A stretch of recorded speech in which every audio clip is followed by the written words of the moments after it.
सबसे पहले मैं बताऊंगा कि हम लड़ेंगे। प्रयास हमारा होगा कि 5 की 5 सीटों का हम इलेक्शन लड़ेंगे हमारी पार्टी।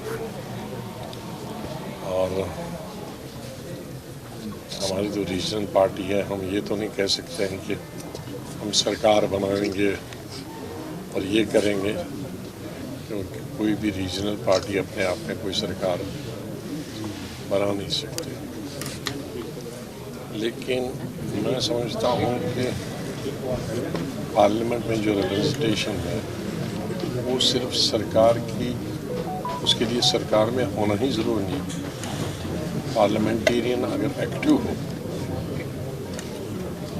और पढ़ाई करके जाए, तैयारी करके जाए और रुचि हो, अच्छा पार्लियामेंटेरियन सरकार में रहने वाले से ज़्यादा अपनी कॉन्स्टिट्यूंसी, अपनी स्टेट की का काम करा सकता और ध्यान आकर्षित करा सकता। मेरा ये 40 साल का पार्लियामेंट का ये तजुर्बा है कि बहुत सारे, चाहे जब कांग्रेस पार्टी थी या जो सत्ताधारी पार्टी है, और कुछ का एमपीज़ का कोई पता नहीं आता कब आए और कब रिटायर गए, लेकिन कभी कभी किसी एक पार्टी का एक ही आदमी है वो पूरे पार्लियामेंट को खड़ा रखता है। तो मैं ये कहूँगा कि हमारी बहुत सारी समस्याएं हैं जम्मू कश्मीर की, अलग अलग इकोनॉमिक समस्याएं हैं, हमारे आर्थिक समस्याएं हैं, अनएम्प्लॉयमेंट बहुत है, इस वक्त अनएम्प्लॉयमेंट, बेकारी और बेरोज़गारी, ये सबसे बड़े मुद्दे हैं। और बेकारी दो किस्म की, एक तो पढ़े लिखे एजुकेटेड, दूसरा स्किल्ड, तीसरा अनस्किल्ड। मजदूर, आधे से ज़्यादा आबादी हमारी नवंबर में जाती है देश भर में मजदूरी करने के लिए, फिर मार्च अप्रैल में आते हैं। हमारे जो कारपेंटर हैं, मेसन्स हैं, वो भी बाहर चले जाते हैं। और लाखों की संख्या में हमारे लड़के और लड़कियाँ डिग्रियाँ हासिल करके MA, PhD, LLB करके बेकार हैं। बेकार होते तो घर बैठ जाते, वैसा नहीं। अभी तो ये ड्रग्स की तरफ जा रहे हैं। तो इसलिए इसका समाधान ढूंढना सबसे बड़ा काम है। एम्प्लॉयमेंट कैसे मिले? अब सबको सरकारी एम्प्लॉयमेंट नहीं मिल सकती, लेकिन अपॉर्चुनिटीज़ ढूंढनी पड़ेगी कि दूसरी तरह की एम्प्लॉयमेंट, जॉब क्रिएशन की तरफ ध्यान दिया जाए।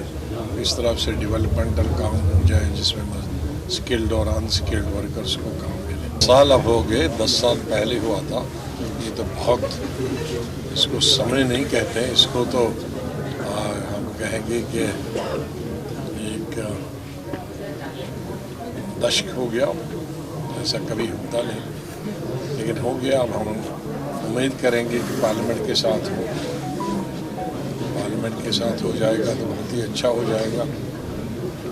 खर्चा भी कम लगेगा और सरकार का भी फ़ायदा उसमें होगा, पॉलिटिकल पार्टीज़ का भी फ़ायदा होगा। क्या कहेंगे आप?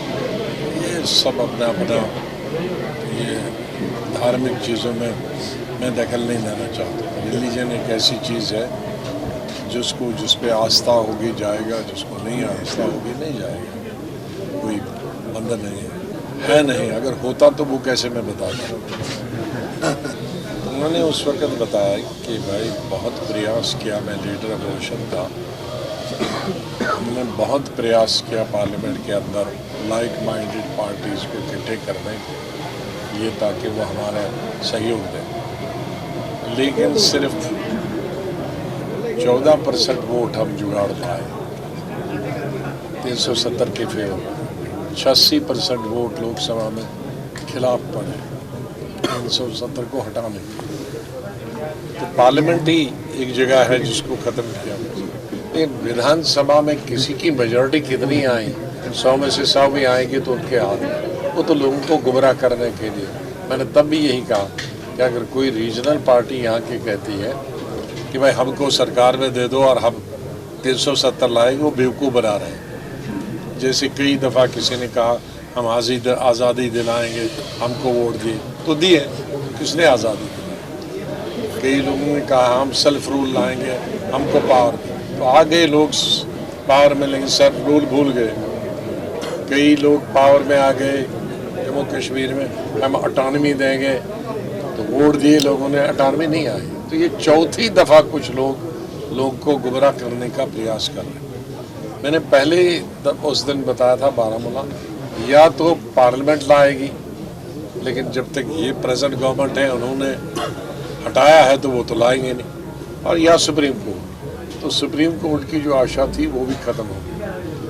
अब जैसे 70 साल में ये एक इनकलाब आया, उसमें चेंज हो सकता है कहीं अगले 60-70 साल में कोई नेशनल लेवल पे इनकलाब आएगा। लेकिन अभी अगर कोई रीजनल पार्टी कहती कि कोई भी रीजनल पार्टी मैं कराऊंगा, तो वो धोखा देगा।